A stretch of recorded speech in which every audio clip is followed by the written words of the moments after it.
finally the first day, so today is Wednesday, that it hasn't been raining. So in the morning it was dry.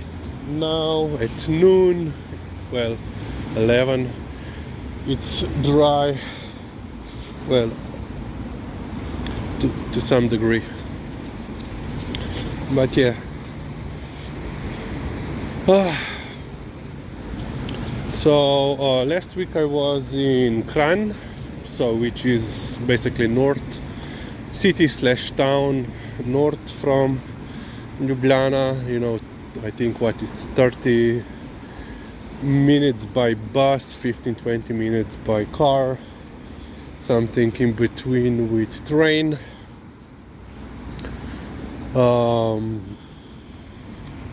And there was one, building which I basically passed by when I went to, the archive.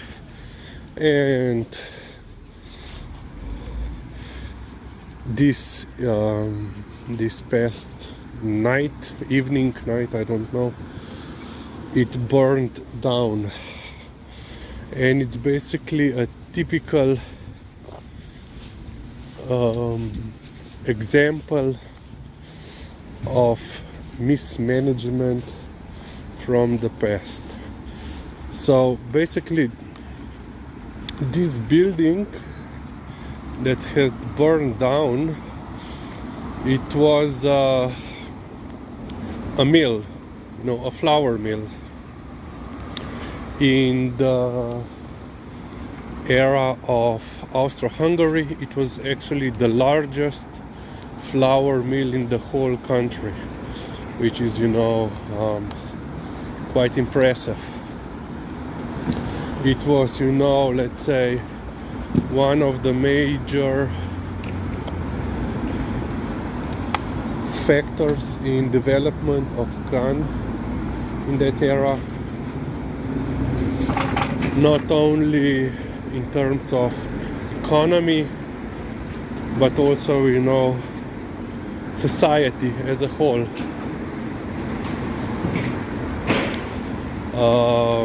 Basically, after the First World War, it was the first building that was electrified. So they had the first electrical bulb installed, Glovo delivery. And yeah, just remember numbers. We will talk a little bit later. So yeah,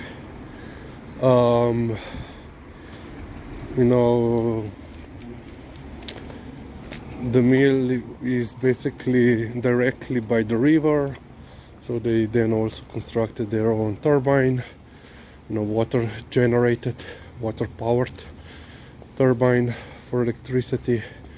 And the owner had an idea to electrify the whole town. But yeah, and then of course Second World War happened, and after the war, the World War was finished. The company, the mill, was nationalized, seized by the socialist / communist regime. Kitty cats are still here. And of course, what happened in a couple of decades, politically run business that was previously, the leading force in the Kranj, basically, got destroyed. And then Slovenian independence in 1991 happened, and we have then the denationalization, basically, after a long time. Oh, they are doing something like there. Owners, well, the descendants of the owners got the property back. They of course sold it. And what happened then? Nothing. The building was just left to deteriorate. It was hanging point place for, you know, local winos and drug addicts. And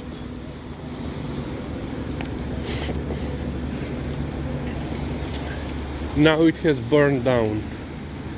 And one of the problems is also a Cultural Protection Act, because, you know, you have all these large unused buildings that have some, you know, significant importance for the local or national history in terms of their, you know, activities or architectural details or whatever. And because of that, you cannot remodel the house, building. You cannot tear it down. You cannot do it. You cannot do anything except, you know, pay a lot of money to rebuild, not reconstruct, to basically employ what is the English word? The restorers to restore, you know. You have to restore the building using the, you know, original material, original techniques to some degree. And of course that costs a lot of money. And because of this, you have, of course, new owners are not willing to pay such enormous amount. And what happens then? They will just leave, you know, the buildings to rot and self-destruct, basically, with the help of the local alternative community. This week they have officially notified the community that they have reached the height, the top of the building, so 21 floors are built. If you have the time to calculate if that's correct, here is a shot.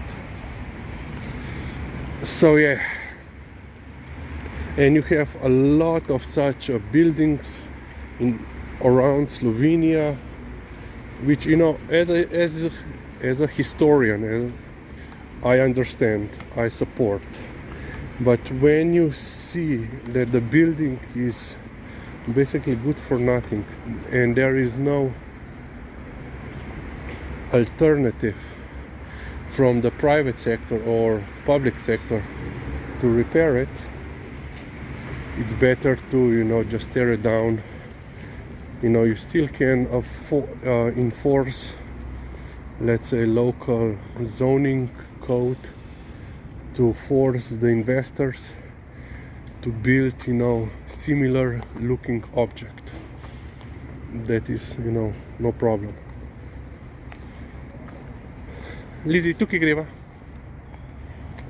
But yeah, so there was similar building here in Ljubljana,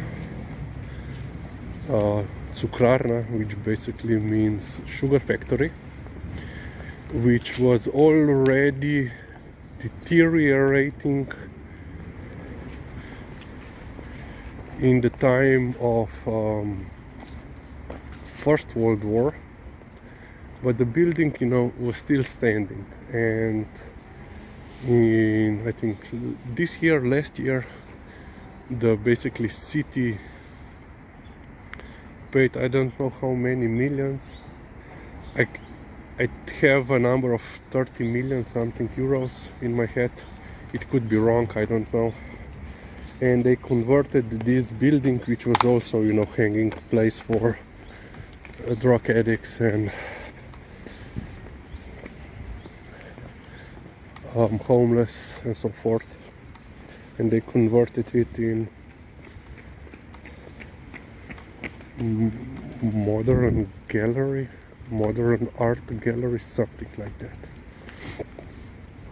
They just officially opened it when I was in Vienna. Lizi, kam gremo? Greva tukaj, pridi. Liza wants to go that way. Pridi, no, greva tukaj. And we have to go this way. So yeah. But like here, close to us in Tivoli, there is a Bellevue hotel. It's basically the same thing. I think now it's owned by some Saudis, or basically, you know, some from one of the Gulf states, countries.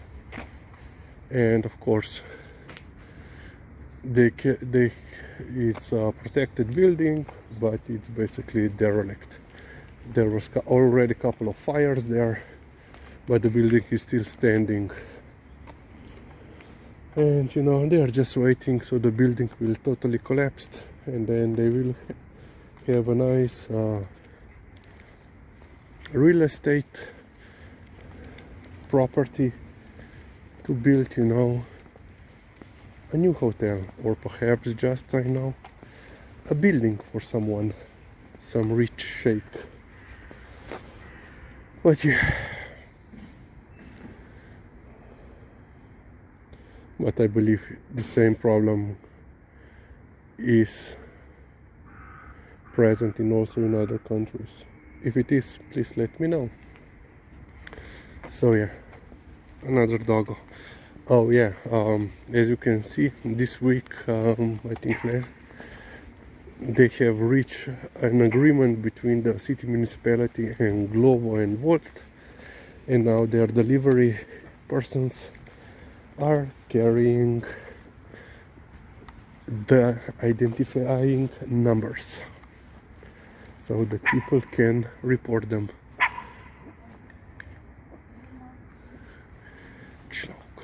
A je danes en dobil nove baterije? Ja, a zdaj pa je malo prevelika od blizu, reči, ja.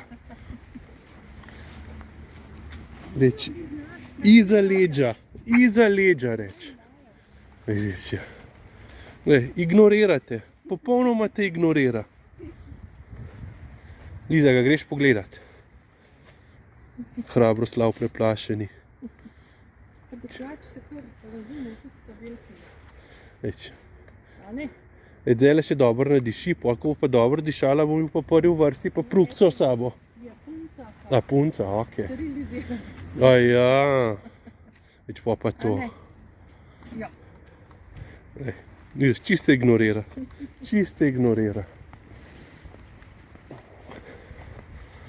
Oh yeah. So yeah. So the little one, it's a she.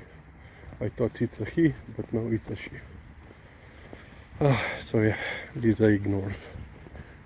Puts on ignore mode and completely ignoring her. So yeah, that's it for now from Ljubljana.